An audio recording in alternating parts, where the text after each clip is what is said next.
So this class is designed to not only help you hit success targets, but get the bliss that comes from, the fulfillment that comes from having this selfless love, having this impact that is not only impacting me. I don't do for me. Right.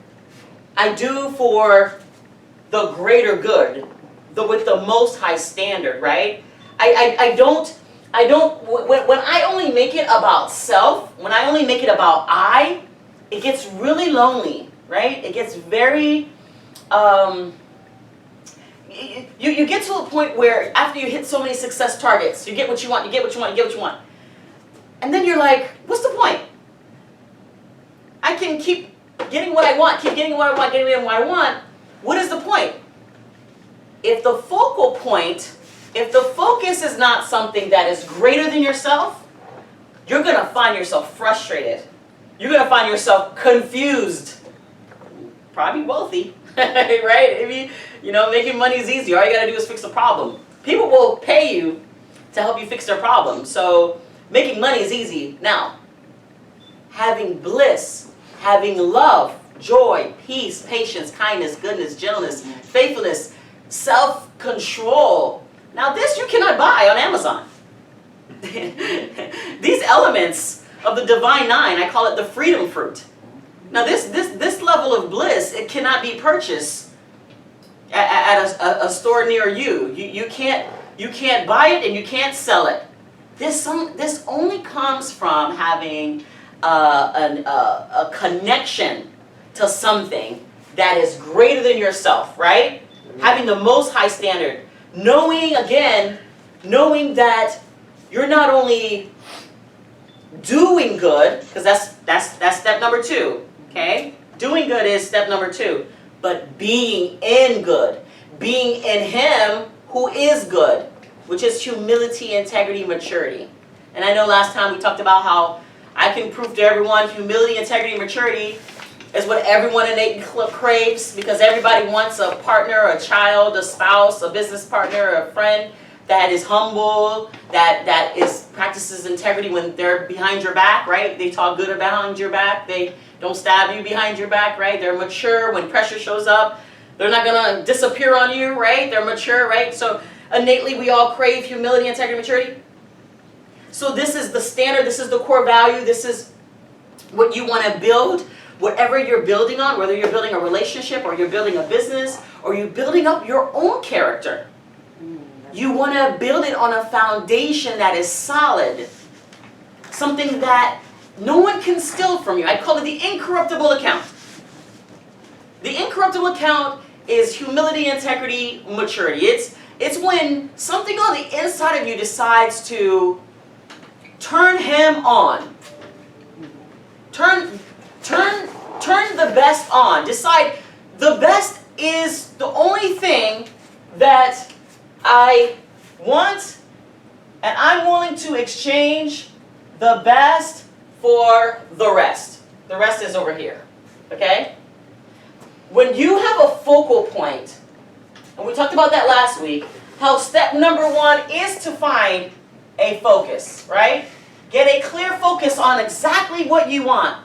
It's hard to hit a target if you don't know what it is or where it is, right?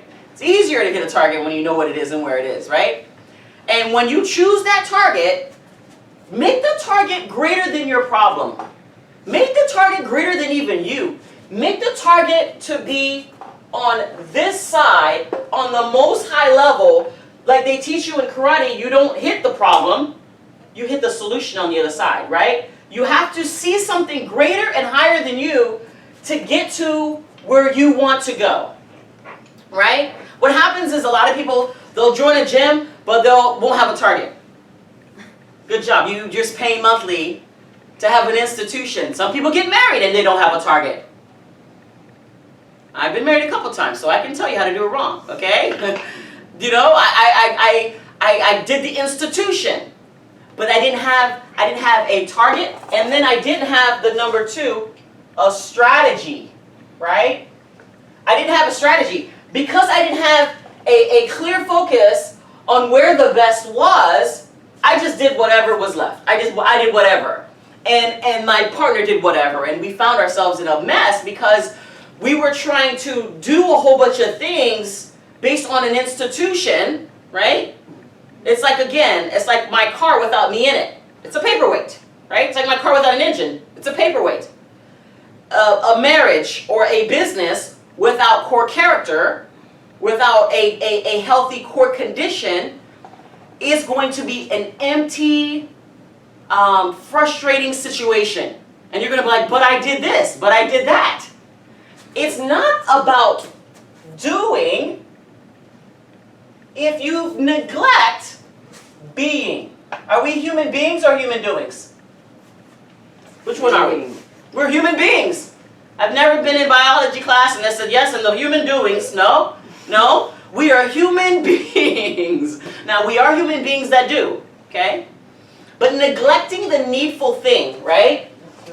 If you try to do number 2 and you forgot to do number 1, it's like me doing a math equation backwards. Or if I gave a math equation, 1 times 3 plus 2. Okay? Now, if I don't do the multiplication first, and if I don't do this, and then I add the 2, I'll get the right answer. But if I do this out of order, even if I do the rest of the equation in order, but I neglect the priority thing, I'm going to get the wrong answer. And this is what most people have a challenge with in their life. The reason why a lot of people are frustrated in life is because they're like, I did my taxes. I did this, I did that. But why don't I sleep at night? Why don't I have bliss? Why don't I have peace? Why don't I have joy? Why don't I have love? Because this doing is the horizontal, right? It's the timeline we're on. Stewardship is valuable. Doing is valuable. I'm not saying doing is bad. But if you don't do what we talked about before, making your first love first, you have to do what you love, right? You have to find something to focus on that you have enough passion and fuel so when challenges do show up, it's not if, challenges are coming, right? Pressure's coming, right? When pressure shows up, when obstacles come up, right? We're not going to be like, well, I did want to, I wanted to start a business, but I found out I had to pay taxes. Yeah, buddy, you know. Or I wanted to be in a relationship, but I found out I had to be nice to the person, right? I had to treat them like a human being, right? So the point of understanding the formula, and this is the success formula that we use. It's very simple. It's very proven. Good focus plus good practice equals good outcome. Read this with me. Bad focus, bad practice equals bad outcome, right? So that's why it's important that when you start with doing the equation, what is your focus? What do you want? Most people don't even know what they want. And if you don't know that you want the best, if you don't know that you want the most high more than enough, you're going to be that frustrating person that's in karate class that keeps punching the board. I don't know why I hurt my hand every time I punch the board. Because you're supposed to punch through it, right? This is supposed to be the earth journey that we're on. It's the processing realm, right? We have to go through some processes, right? We have to go through some things to get to the promised land, to get to the best. But once you lock eyes, once you finally surrender to say, you know what, this is what I want. This is exactly what I'm going to submit and commit to. That's what the definition of surrender is. Surrender means submit and commit. This is what I'm going to submit and commit to. This is what I'm going to choose this day, what I'm going to serve, right? You want to choose something that you love. And you want to choose the best, right? Why choose average when you can have above average? Right? Why? And here's the reality. No one wakes up and says, you know what, I want to be an alcoholic, a slave to just addiction, right? Because all addiction is spiritual slavery, right? It's something that tells you what to do. You're its robot, It's your master, right? No one was born thinking, this is what I want. I want to be a robot for something else. What happens is, because we don't choose this day, we haven't made a choice, right? Step one is choosing what your focus is. Step one is choosing the best, the most high standard, the more than enough. And if you say, this is what I want, then you can start asking, seeking, and knocking, right? You need to first ask yourself, what do you want? Because if you ask yourself the right questions is what determines your focus, right? If you're focusing on the past, guess what you're going to start to feel? That conversation that happened in high school, right? With the stuff that your parents told you, right? The teacher that said that you were never going to be, right? But if you focus on the promised land, on the most high standards, when you focus on the best, whatever you focus on is what's going to function and flow through you, right? When we were just singing that song earlier, did you guys not feel peace? Was it only me? You could feel and the more we focus, if we would have continued, I'll tell you later what would have happened. But the presence shows up based on your focus, because that's the way our heart functions. Our heart was designed to lock eyes with the most high standards. That's what they were built for. Okay? You have your heart eyes, okay, your spiritual eyes, your unseen eyes, then you have your physical eyes. Your physical eyes are limited, flawed in time. You only can see so far. But your spiritual eyes can see limitlessly. They can see from the most high perspective and the most high view. You can see the end from the beginning and reverse engineer your success. Right? This is the whole point. If you ask most successful people, people that are successful in anything, in marriage, and raising children, right? If you ask them, they'll tell you, oh, I knew what I wanted, I chose what I wanted, and I customized a strategy. I reverse engineered it to get there. Right? That's how people build businesses. That's how people build relationships, right? You don't get into a relationship and be like, oh, I like you, but I'm gonna treat you terrible. That relationship will not last. What happens is you need to build something with strategy and clarity and philosophy. And the prosperity philosophy that we use, we talked about it earlier, is the acronym humility, integrity, maturity. And when you use that philosophy, you can build anything. You literally take all of the boundaries, all the limitations off of you, because now it's no longer about you. Now it's bigger than you. Now you're not going to get trapped in the eye disease. Do you guys remember what the eye disease means? The eye disease is insecurity, immaturity, and ignorance. Insecurity, immaturity, which is the opposite of him, right? And ignorance. Ignorance is just a lack of knowledge, guys. Here's the reality. There's some area in our lives that we don't know it all. We don't have it all, right? Mm-hmm. We can't see it all. So there is they say that we have a lack of knowledge, and that's why people perish. People perish out of a lack of knowledge. And the knowledge that they're talking about is a deep connection knowledge, a knowing, a oneness with what you want.